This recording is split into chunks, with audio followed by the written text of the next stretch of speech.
얼마 전에 한 재미나는 영상을 보았던 적이 있습니다. 몇 해 전에 태국의 한 축구 대회에서 있었던 일입니다. 18세 이하 컵 대회에서 컵 대회가 열리고 있었는데 방콕 스포츠 클럽이라고 하는 팀과 사트리 앙통이라고 하는 팀의 경기가 있었습니다. 이 양 팀은 전후반 합쳐서 2대2로 승부를 가르지 못하고 있었습니다. 그래서 드디어 승부차기에 들어갔는데 이 승부차기도 접전이어서 양 팀이 결국 19대 19까지 갔다고 합니다. 그리고 마지막으로 방콕 스포츠 클럽 팀의 골키퍼가 키커로 나오게 되었는데 두 팀의 승부차기 점수는 19대 19였고 이제 마지막 키커가 공을 차게 되었는데 어떻게 되었을까요? 같이 영상으로 한번 보겠습니다.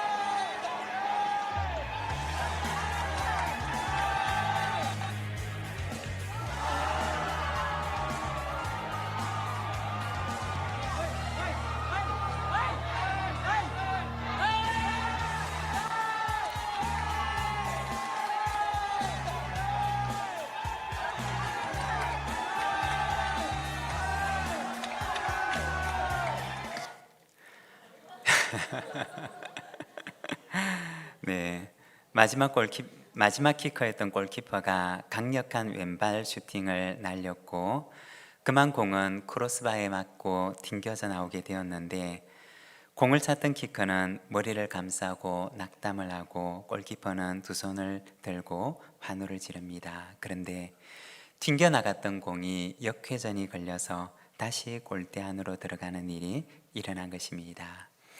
이 영상의 제목은 백스핀이 만든 반전입니다. 참 어이가 없기도 하고 믿기가 힘든 재미나는 영상입니다. 때로는 우리의 인생에도 머리를 감싸지고 낙담하는 마지막 키커처럼 실망스럽고 또 낙심케 하는 일들을 만나게 되기도 합니다. 그러나 그것이 끝이 아니라는 것입니다. 하나님께서는 우리의 인생에 반전을 만드시기도 합니다. 그리고 성경은 수많은 반전의 이야기들을 우리에게 보여주고 있습니다. 오늘도 우리의 인생에 반전을 만드시는 하나님을 바라보며 흔들리지 않는 믿음의 길을 걸어가는 우리 모든 믿음의 가족들이 되시기를 바랍니다. 오늘은 요한계시록 2장 말씀을 통해서 서머나 교회 죽도록 충성하라는 제목으로 말씀을 함께 묵상하고자 합니다. 오늘 본문 8절 말씀을 보면 서머나 교회 사자에게 편지하라고 말씀을 합니다. 주님께서 서머나 교회를 향하여 주시는 말씀을 기록하고 있는 것입니다. 이 서머나라고 하는 곳에 대해서 잠깐 소개를 하면 이곳은 주전 1000년경에 세워진 도시였습니다. 그리고 주전 600년경에 주변 민족의 침략을 받고서 도시가 거의 파괴됩니다. 그리고 400년 동안은 작은 촌락으로 지내게 됩니다. 그리고 그 후 주전 200년경에 이 도시가 다시 재건되었는데 큰 대로가 있고 반듯한 구획이 있고 또 도로는 잘 포장이 된 계획도시로 재건이 됩니다. 그래서 당시 소아시아에서는 이 서머나를 가장 아름다운 도시로 칭했는데 아시아의 장신구, 아시아의 면류관, 아시아의 꽃이라고 이 도시를 표현하기도 했습니다. 그리고 이 서머나는 로마와는 아주 깊은 유대 관계를 가지고 있는 도시였습니다. 로마가 세계적인 도시가 되기 전부터 이 로마를 지지하고 도왔는데 한 번은 로마가 큰 어려움에 처해 있었는데 그때도 이 서머나는 로마의 변함없는 서포터가 되어서 로마를 도왔던 곳이 바로 이곳이었다고 합니다. 이로 인해서 나중에 로마가 세계적인 제국이 되고 나서 이 서머나는 로마로부터 특별한 대우를 받는 도시가 되게 됩니다. 이 서머나라고 하는 도시는 로마와 특별한 관계가 있었던 것처럼 그들은 로마의 절대적인 지지자였고, 또한 로마의 신들을 위한 신전들이 이 도시에 가득했다고 합니다. 그리고 뿐만 아니라 주후 26년경에는 로마 황제를 위한 신전을 이 도시에 세우면서 로마에 대한 충성심을 보여주기도 했습니다. 이러한 도시가 바로 서머나였던 것입니다. 그리고 이 서머나에는 유대인들이 많이 살고 있었는데, 이 유대인들은 그 도시에서 상당한 부를 가지고 있는 부자들이었습니다. 그리고 그 도시에서 큰 영향력을 발휘하고 있었는데, 유대인들은 도시의 미화를 위해서 엄청난 금액을 기부하기도 했고, 또 황제 숭배를 면제받는 대신에 엄청난 공물을 바치고, 또 유대교를 합법 종교로 이 공물을 통해 인정을 받기도 했습니다. 그런데 이 도시에서 상당히 많은 영향력을 가지고 있었던 이 유대인들이 싫어하고 또 박해하는 대상이 있었는데, 그들이 바로 그리스도인들이었던 것입니다. 유대인들은 로마 정부를 통해서 그리스도인들을 박해하도록 영향력을 행사했고, 그리고 그리스도인들은 이 서머나라고 하는 도시에서 큰 고난을 당하고 있었습니다. 이러한 배경 속에서 오늘 본문 요한계시록 2장에 보면 서머나 교회를 향하여서 주님께서 말씀하십니다. 주님께서는 이 서머나 교회를 향하여서 어떤 말씀을 들려주셨을까요? 먼저 첫 번째는 가난하지만 부요한 교회라고 말씀을 하십니다. 8절과 9절의 말씀을 조금 쉽게 번역된 우리말 성경으로 같이 한번 읽어보겠습니다. 너는 서머나 교회 사자에게 이렇게 쓰라. 처음이요 마지막이신 이 곧 죽었다가 다시 살아나신 이가 이렇게 말씀하신다. 내 환난과 가난을 알지만 실은 내가 부자다. 또 내가 자칭 유대인이라 하는 사람들의 모욕도 알지만 실은 그들이 유대 사람들이 아니라 사탄의 집단이다.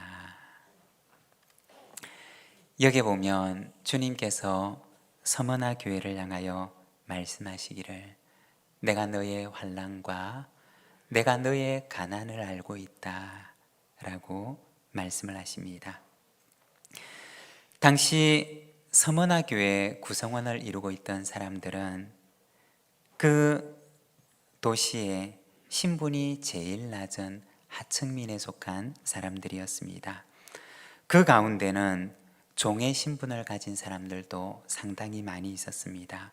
그리고 뿐만 아니라 도시 내에서는 경제적인 차별을 받기도 했었는데, 당시 이 서머나라고 하는 도시에는 상인들의 조합이 있었다고 합니다.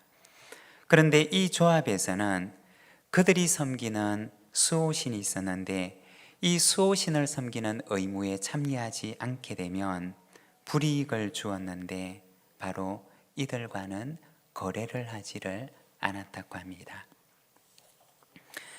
서머나 교회 성도들은 낮은 신분에 속한 사람들이 많았고, 또 신앙으로 인해서 경제적 불이익을 감내해야 하는 사람들이 많이 있었습니다.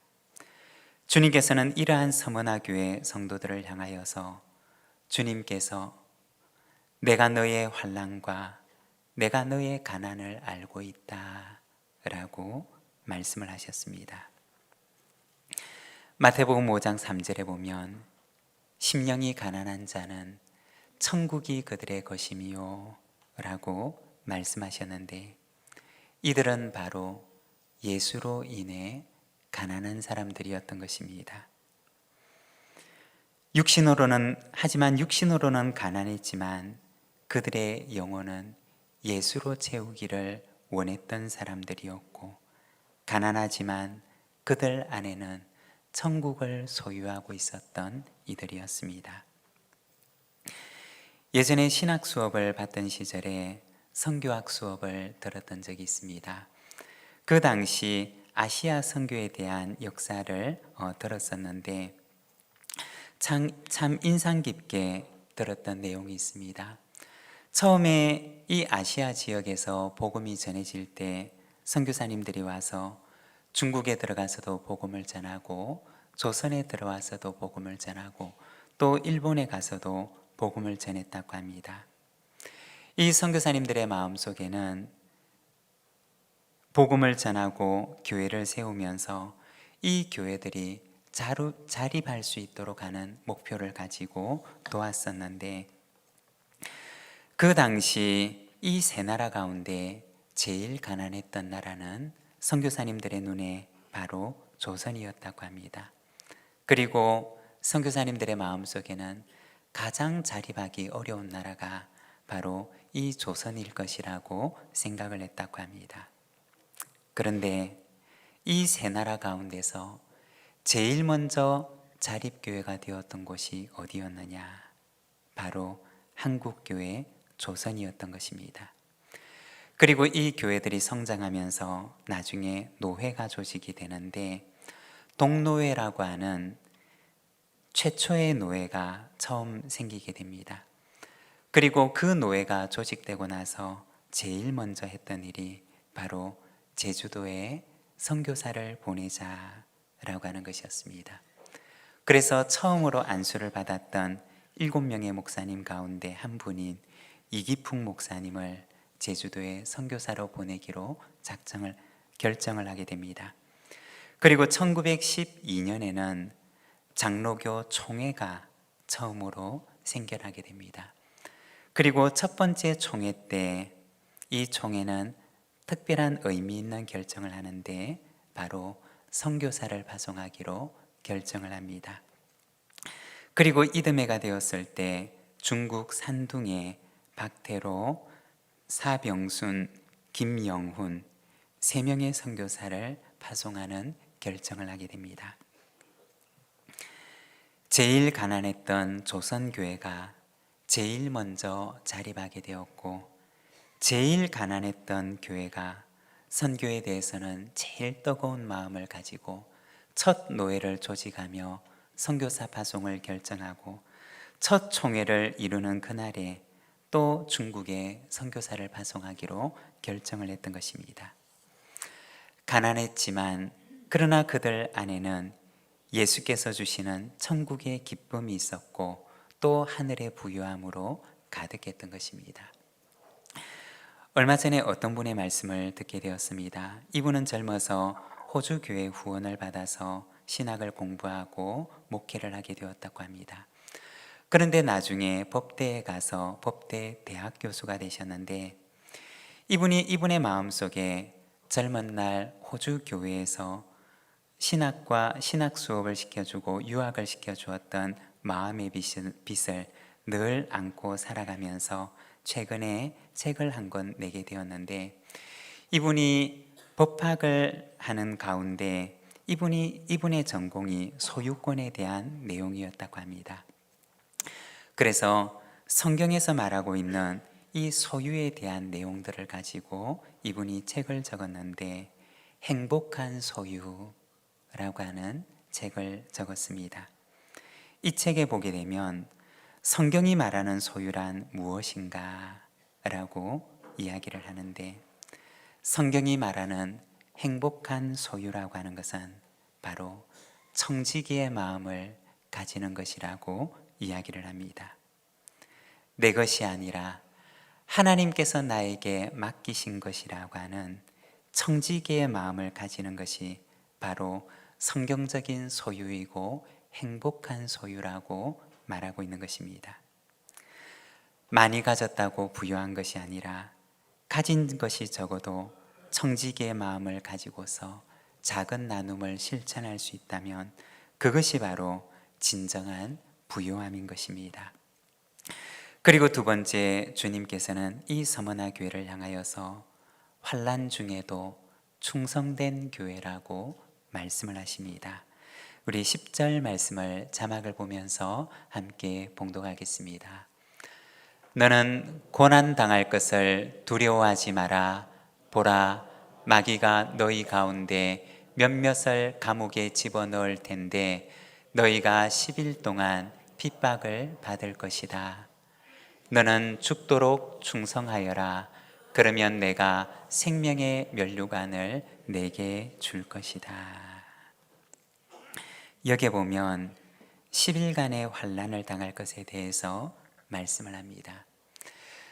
우리가 성경 가운데 다니엘서에 보게 되면 이 열흘이라고 하는 시간에 대해서 특별한 의미를 부여해서 말씀하는데, 이 열흘이라고 하는 시간은 시험의 시간으로 표현을 합니다. 다니엘서 1장 12절에서 14절에 보면 이렇게 말씀을 합니다. 청하오니 당신의 종들을 열흘 동안 시험하여 채식을 주어 먹게 하고 물을 주어 마시게 한 후에 당신 앞에서 우리의 얼굴과 왕의 음식을 먹는 소년들의 얼굴을 비교하여 보아서 당신이 보는 대로 종들에게 행하소서 하매 그가 그들의 말을 따라 열흘 동안 시험하더니. 여기 보면 다니엘과 그의 세 친구들은 10일 동안 자신을 시험해 줄 것을 말합니다. 그리고 바벨론 관리들은 다니엘과 함께 했던 친구들을 10일 동안 시험하였던 것을 기록하고 있습니다. 10일이라고 하는 시간은 다니엘과 함께 했던 사람들에게는 왕의 음식을 거절했던 시간이었습니다. 그리고 바벨론 관리들에게는 왕의 음식을 거절하는 그 다니엘과 친구들이 어떠한지 그들을 살펴보고 꼭 또 그들을 시험하는 기간들이었습니다. 그 결과는 어떻게 되었을까요? 다니엘서 1장 15절에 보면 열흘 후에 그들의 얼굴이 더욱 아름답고 살이 더욱 윤택하여 왕의 음식을 먹는 다른 소년들보다 더 좋아 보인지라, 그 말씀을 합니다.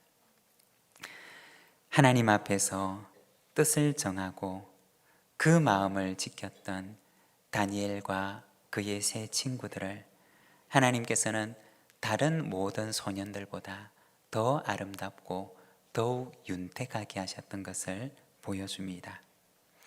오늘 우리가 읽고 있는 이 본문에 나오는 서머나 교회 성도들에게 10일이라고 하는 시간은 환난의 시간이었고 또한 시련의 시간이었습니다. 그렇지만 또한 이 시간은 하나님을 향한 그들의 진정성을 시험해 보는 시간이었습니다.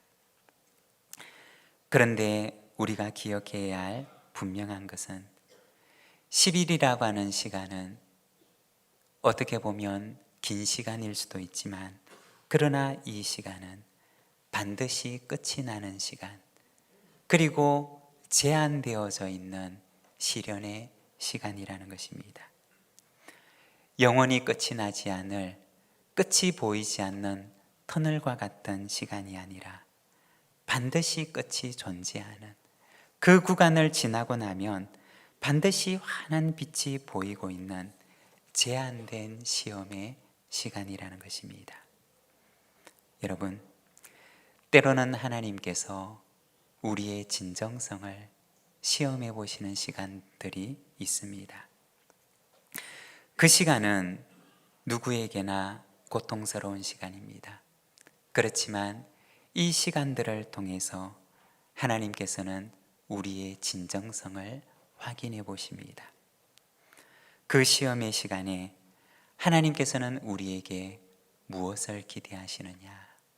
바로 그의 충성됨을 기대하시는 것입니다.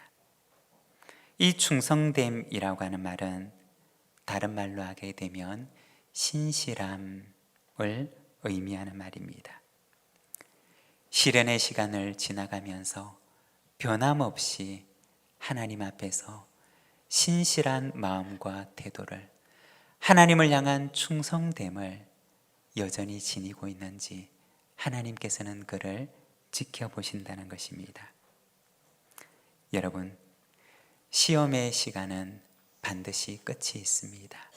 그리고 반드시 그 시간은 지나가게 됩니다.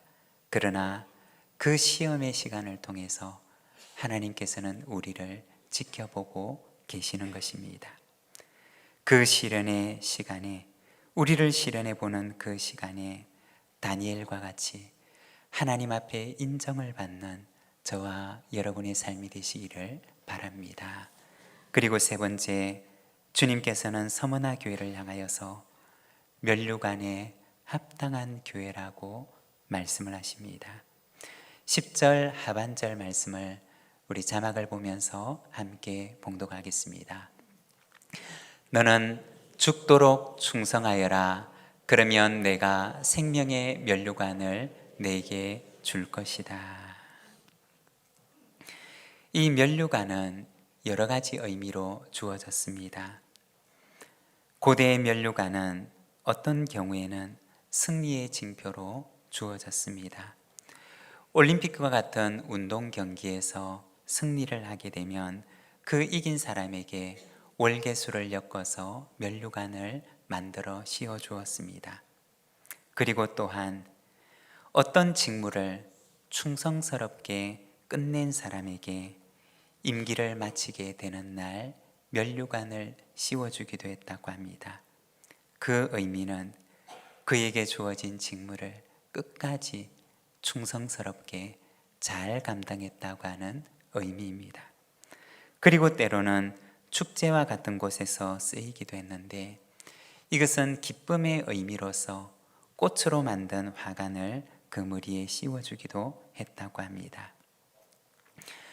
성경에 보면 여러 가지 면류관에 대해서 말씀을 하는데 디모데후서 4장 8절의 말씀을 보게 되면 이제후로는 나를 위하여 의의 면류관이 예비되었으므로 주 곧 의로우신 재판장이 그날에 내게 주실 것이며 내게만 아니라 주의 나타나심을 사모하는 모든 자에게도니라 그 말씀을 합니다.